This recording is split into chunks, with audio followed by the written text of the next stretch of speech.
Ketika saya masih kecil, saya melakukan semua pekerjaan rumah, misalnya mencuci piring, menyapu halaman. Saya melakukan semuanya. Itu sebabnya saya merasa seperti saya dipekerjakan tidak adil, tidak setara, tidak seimbang. Itu yang membuat mental saya down. Di sekolah menengah, saya tinggal bersama keluarga ibu saya. Pada malam hari di acara itu, saya sudah sangat mabuk. Seorang pria bawa saya dengan motor pergi jauh dari tempat acara. Dia perkosa saya. Saat itu saya tidak bisa melawan meskipun saya merasa jijik. Saya merasakan sakit sampai beberapa minggu. Sakit sekali secara fisik, secara mental juga hancur. Tuhan, karena saya tidak berani. Saya tidak berani untuk bilang kalau pada malam itu saya diperkosa. Makanya saya takut yang sesama jenis. Dekat dengan teman laki-laki saya gemetar. Kayak kosong begitu.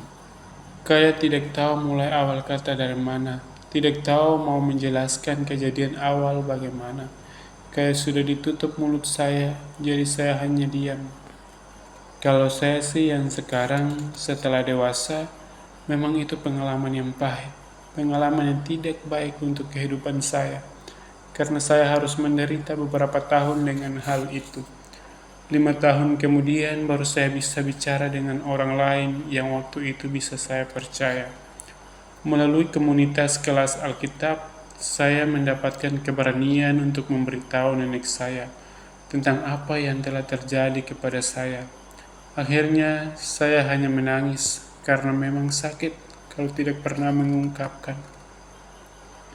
Akhirnya saya merasa senang karena selain saya yang tahu tentang kejadian ini, tetapi ada orang lain juga tahu.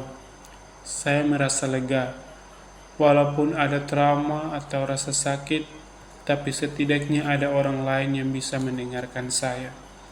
Terutama saya bersyukur di keluarga nenek saya, karena baik buruk pun mereka tetap masih terima saya.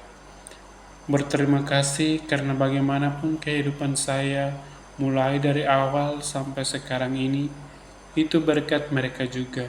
Mereka sangat baik kepada saya. Walaupun saya kadang jujur atau mengungkapkan isi hati, tapi mereka selalu ada.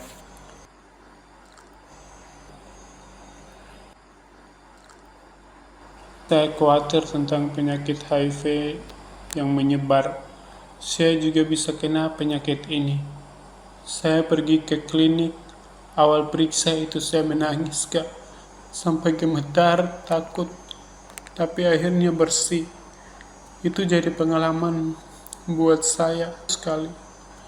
Kalau saya sih yang sekarang setelah dewasa, memang itu pengalaman yang pahit. Pengalaman yang tidak baik untuk kehidupan saya, karena saya harus menderita beberapa tahun dengan hal itu. Jadi saya mau pulih, saya tidak mau hancur. Saya cuma butuh seseorang yang bisa saya percaya. Ada orang yang selalu datang bercerita tentang apa saja dengan saya. Yang penting ada pembicaraan. Supaya untuk hal-hal yang masa lalu, yang saya pikirkan itu pelan-pelan hilang. Jadi cuma butuh komunikasi saja.